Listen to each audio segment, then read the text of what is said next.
சீதை பதிப்பகம் என்பது இன்றைக்கு ஏறத்தாழ 3000க்கு மேற்பட்ட நூல்களை வெளியிட்டிருக்கிறார்கள். அதிலும் குறிப்பாக இன்றைக்கு தலைவருடைய நூற்றாண்டினை விட்டு 32 நூல்களை இன்றைக்கு இந்த இடத்திலே அறிமுகப்படுத்தியிருக்கிறார்கள். கடந்த ஜூன் மாதம் 1ஆம் தேதி தஞ்சையிலே கௌரா பதிப்பகமும் தஞ்சையில் இருக்கின்ற நாட்டார் கல்லூரியும் தமிழிசை மன்றமும் இணைந்து தலைவர் நூற்றாண்டு நிறைவு பெருவிழாவை மிகச்சிறப்பாக நடத்தினோம். அந்த வகையிலே தான் இன்றைக்கு 32 நூல்களை பற்றி பேசவில்லை என்று சொன்னாலும் 2 நூல்களை பற்றி நான் ஒரு சில கருத்துக்களை குறிப்பிட விரும்புகிறேன். என்று சொன்னால் நம்முடைய தலைவர் அவர்கள் இன்றைக்கு இங்கே நீண்ட நெடிய உரையாற்ற வேண்டும். அதே போன்று நம்ம அரசு ஏவுநர் உரையாற்ற வேண்டும். அதிலே குறிப்பாக நம்முடைய சாமானியனும் சகாப்தம் என்ற ஒரு நூல், அதே போன்று கௌரா ராஜசேகர் ஏற்றி எழுதியிருக்கின்ற நினைவில் வாழும் கலைஞர் என்ற 2 நூல்கள் மட்டும் எல்லோரும் தலைவரை பற்றி எழுதியிருக்கிறார்கள். ஆனால் இந்த இருவர் மட்டுமே தலைவரோடு பயணித்து தலைவரோடு பழகிய அந்த நினைவுகளை எழுதியிருக்கிறார்கள். அதிலே குறிப்பாக நம்முடைய ஐயா திருவிடம் அவர்கள் தலைவரோடும் அண்ணாவோடும் பெரியாரோடும் இன்றைக்கு பழகக்கூடிய வாய்ப்பு பெற்று இன்றைக்கு நம்முடைய தலைவர் தளபதியோடும் நம்முடைய இளம் தலைவர் அவர்களோடும் இன்றைக்கு பழகக்கூடிய ஒரு வாய்ப்பு அவர்கள் கிடைத்திருக்கிறது. அதே போன்று அன்றைக்கு அவர் குறிப்பிட்ட தலைவரிடம் ஒவ்வொரு முறையும் திருவிடம் இதழை எடுத்து சென்று அவர் வாழ்த்து பெற்றிருக்கிறார். அதையெல்லாம் இங்கே குறிப்பிட்டிருக்கிறார். அதே போன்று அந்த நிகழ்ச்சிக்கு அரசுடைய விளம்பரம் வேண்டும் என்று சொல்லி அவரை அந்த கவிஞர் கருணாநிதியை சந்திக்க சென்று அந்த வரலாற்று பதிவுகளை எல்லாம் இங்கே செய்திருக்கிறார். அதிலும் இறுதியாக தலைவர் சொல்லியிருக்கிறார், நம்முடைய இயக்க வரலாறை எழுத வேண்டும் என்று சொல்லி தலைவர் இல்லை என்று சொன்னாலும் அந்த திருவாரூர் திருவல்லிக்கேணி என்ற அந்த அரிய புத்தகத்தை எழுதியிருக்கிறார் திருவிடம் அவர்கள். அதே போன்றுதான் நம்முடைய கௌரா ராஜசேகர் தலைவரோடு பழகிய அந்த நிகழ்ச்சிகளை குறிப்பிட்டு ஒரே ஒரு செய்தி, தலைவர் அவர்களுக்கு அந்த கவிதை மலையை வெளியிட்ட பிறகு ராயல்டி தொகையை கொடுக்க வேண்டும்.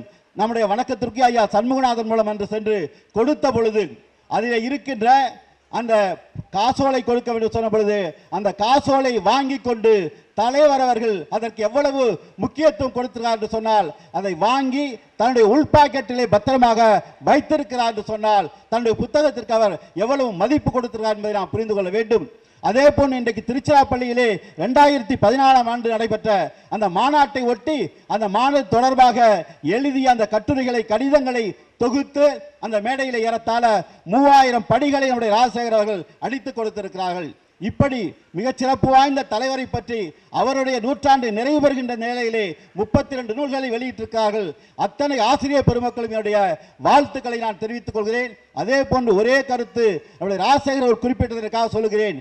திமுகவில் நான் சேர வேண்டும் என்று சொல்லி உண்மையில் நான் 1977ஆம் ஆண்டு திருச்சிராப்பள்ளியிலே அன்னை இந்திரா காந்திக்கு தலைவருடைய ஆணைப்படி கருப்பு கொடி போராட்டம் நடத்திய பொழுது தஞ்சை மன்னர் சரபோஜி கல்லூரியில் இருந்து அன்றைய சட்டமன்ற உறுப்பினர் நடராஜன் அவர்கள் தலைமையிலே சென்று அந்த கருப்பு கொடி போராட்டத்தில் நான் கலந்து கொண்டேன்.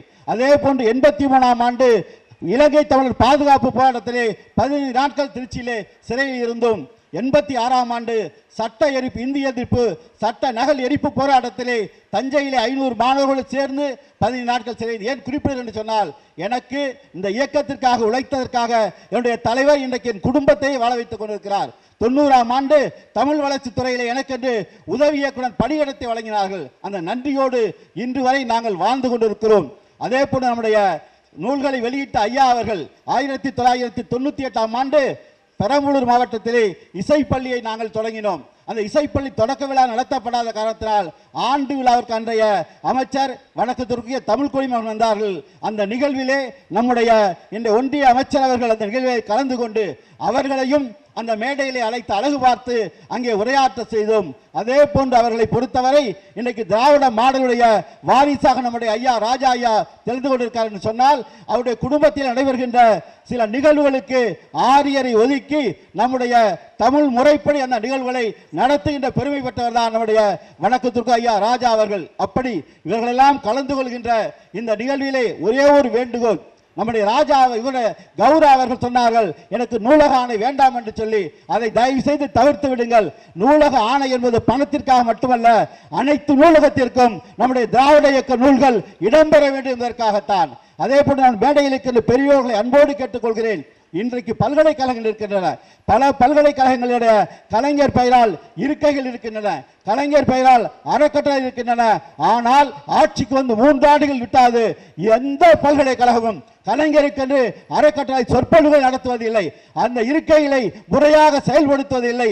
அதே போன்று இன்றைக்கு நடைபெறுகின்ற புத்தக திருவிழாவிலே யாரையோ அழைத்து பேசுகிறார்கள், ஈரோடு மகேஷ் என்கிறார்கள், யாரோ அழைத்து பேசி 1.5 லட்சம் பணத்தை கொடுக்கிறார்கள். இன்றைக்கு திராவிட இயக்கத்தில் இருக்கின்ற எத்தனையோ நம்முடைய பேச்சாளர் அரசியல் பேச வேண்டியதில்லை, பொது நிகழ்ச்சிகளை பேசக்கூடிய அளவிற்கு தமிழ்நாட்டில் இருக்கின்ற அத்தனை புத்தக திருவிழாக்களிலும் நம்முடைய இயக்க உணர்வுகளை பேசுவதற்கு நீங்கள் அரசிடம் பரிந்துரை செய்ய வேண்டும் என்ற நேரத்திலே அன்போடு கேட்டுக்கொண்டு வாய்ப்புக்கு நன்றி கூறி நிறைவு செய்கின்றேன். நன்றி, வணக்கம்.